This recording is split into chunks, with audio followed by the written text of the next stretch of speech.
আসসালামু আলাইকুম। বরাবরের মতো নতুন আরেকটি ভিডিও নিয়ে চলে এলাম আপনাদের মাঝে। আমি তানিয়াস ফ্যামিলি ব্লগে সবাইকে ওয়েলকাম। আশা করি যে যেখান থেকে আমার ভিডিও দেখছেন সবাই ভালো আছেন, সুস্থ আছেন। তো যারা এখন আমার ভিডিওটি দেখছেন সবাই একটি লাইক দিয়ে ভিডিওটি কন্টিনিউ করবেন। তো আজকে আমার এই ছোট্ট ঘরটি কিভাবে পরিপাটি করি সেই ভিডিওটি আপনাদের সাথে শেয়ার করব। প্রথমে বালিশের কভারগুলো আমি খুলে নিচ্ছি। আর দেখেন আমার ছোট্ট বাচ্চাটাও আমাকে খুব সাহায্য করছে, বলছে আম্মু আমি এটা করব ওটা করব। তো আর কি করতে পারে, যাই হোক ওর করার ইচ্ছা আছে, এটাই বড় কথা। তো বালিশের কভারগুলো খুলে নিয়ে, যেহেতু শীত চলে এসেছে সামনে, আর বেশি দিন নেই, এখনো একটু একটু করে শীত পড়ছে। তো আমি আজ ভালো করে বিছানার তোষক আর বালিশগুলো রোদে দিয়ে ভালো করে শুকাইয়ে উঠাবো। এরপরে হবে কি, রোদ থাকবে না, অনেক ঝামেলা, দিন ছোট হয়ে যাবে। তো আজকে আমি সবগুলো রোদে দেব। শীতের সময় গরম বিছানায় শোয়ার তো অনেকটাই মজা। দেখেন আমার দুষ্টুটা কিভাবে খেলছে। তো যাই হোক, আমি এগুলো ওর সাথে তো তাল দিলে হবে না, আমার কাজ তো আমার করতেই হবে। আরও অনেক কিছু রোদে দিতে হবে, সেগুলো আপনারা পরবর্তী ভিডিওতে দেখতে পাবেন। কম্বল আছে, কাঁথা আছে, সব কিছুই আসলে গভীর শীত না পড়া পর্যন্ত সব কিছু রোদে দিয়ে শুকাতে হবে। আমি বিছনার চাদরটা তুলে নিচ্ছি। বিছনার চাদর তুলে নিয়ে এখন ঘরের কিছু ফার্নিচারের পরে যেসব কাপড় আছে আজকে সব তুলে নিয়ে পরিষ্কার করে দেব। তো এই যে আমি ওয়ারড্রোবের পরে যে কাপড় রাখা আছে, মেয়েটা পড়াশোনা করে সব বই খাতা ছড়িয়ে ছিটিয়ে রাখে, সেগুলোই গুছিয়ে নিচ্ছি। নিয়ে আমি ওয়ারড্রোবের উপরে কাপড়টা তুলে নিচ্ছি। আসলে কয়েকদিন পর পরে ঘরের জিনিস যদি না গুছাই তার ভালো লাগে না। ঘরের জিনিস না গুছালে একটুও ভালো লাগে না।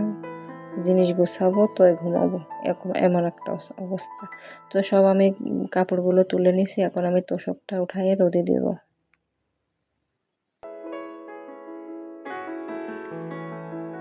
আর বিছানার তোষকে উঠালে তো বিছানার তলে মাশাআল্লাহ অনেক জিনিস, অনেক শপিং ব্যাগ, কাগজপাতি সব। তো এই দেখেন আমি এক এক করে ছাদে এনে মেলতেছি। প্রথমে বালিশ নিয়ে আসলাম, এদিকে আমার খড়ি নাড়া আছে, সে খড়ির পরে মেলে দিলাম, শুকাতে দিলাম। একদিকে খুব রোদ আসবে। আমি আগে থেকে জাল দিয়ে পাটি বিছিয়ে রেখেছি, এখন তোষকটা মেলে দেব রোদে। আসলে এখনকার রোদ যে কত মিষ্টি সেটা আর বলা, সব কিছু রোদে দিলে বিছনাগুলো নতুন করে প্রাণ পাবে।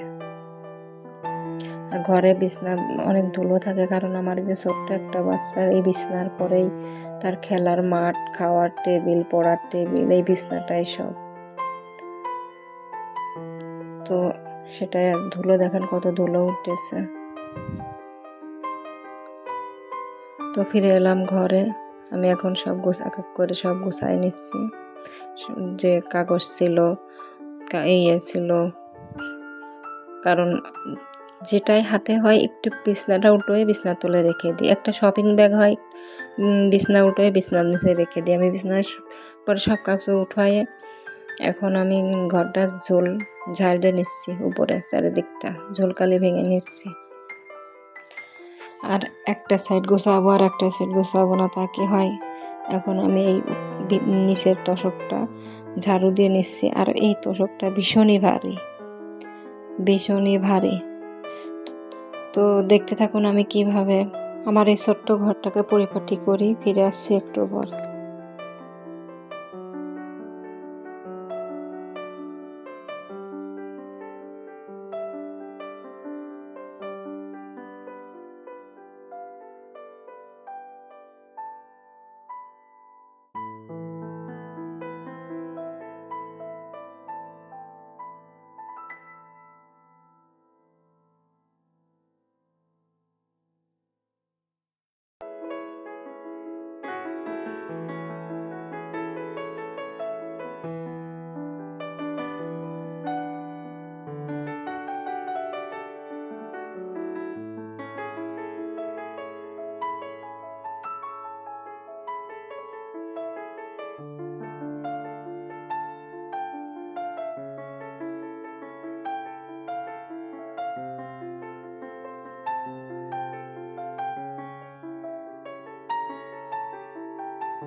আমি ছাদ থেকে আপার সাহায্য নিয়ে তাই তোষকটা এনে বিছাইছি, সেটা আর আপনাদের ক্যামেরায় উঠায়নি, কারণ একা নাড়িছি, একা কিন্তু উঠানো দুজন যাবে না, কারণ তুলাটা শুকায়ে অনেক ভারী না, অনেক মানে নরম হয়ে গেছে, আনা যাচ্ছে না কাকা। তো আপার সাহায্য নিয়ে তাই আমি ছাদ থেকে নিয়ে আসি এখন বিছনাতে এটা পারে দিচ্ছি। দেখেন বিছনাটা কত ফুলে গেছে। আমি অফ ক্যামেরায় ঘরটা ঝাড়ু দিয়ে মুছে নিয়েছি সব কিছু। ওকে, এখন আসছে যে খালি বিছানাটা পাততে হবে। তো বিছানাটা খুবই আরামদায়ক হয়েছে। বিছানাটায় রোদ পেয়ে যেন নতুন প্রাণে ফিরে এসেছে। আসলে প্রত্যেকটা জিনিসের যত্ন দিলে খুব ভালো থাকে, যত্ন না নিলে কোনো জিনিসই ভালো থাকে না। তো এতক্ষণ যারা আমার সাথে ছিলেন সবাইকে অসংখ্য ধন্যবাদ। যারা এখনও আমার চ্যানেলটি সাবস্ক্রাইব করেনি প্লিজ সাবস্ক্রাইব করে নেবেন, আর যারা অলরেডি করে ফেলেছেন তাদেরকে অসংখ্য ধন্যবাদ। আশা করি পুরো ভিডিওটি দেখে একটি কমেন্ট, একটি লাইক করে যাবেন। আসলে একটি কমেন্ট, একটি লাইক দেখলে ভালো লাগে। আপনারা যারা দেখছেন, আপনার একটা লাইক বা একটা কমেন্টে অন্য নতুন আপুদের কাছে পৌঁছাতে সাহায্য করে। তো আমি এখন যেগুলো তুলে নিছিলাম সব কাপড় ফার্নিচারের উপর থেকে সবগুলো ফার্নিচারের উপর আবার কাপড়টা বিছিয়ে দিচ্ছি, আর ঘরটা পাবে নতুন প্রাণ। এভাবেই আমার এই ছোট্ট ঘরটাকে পরিপাটি সুন্দর করে সাজিয়ে তুলছি। তো এতক্ষণ সাথে থাকার জন্য ধন্যবাদ। হবে নতুন কোনো ভিডিওর মাঝে, ততক্ষণ ভালো থাকবেন, সুস্থ থাকবেন, তানিয়াস ফ্যামিলির সঙ্গে জুড়ে থাকবেন।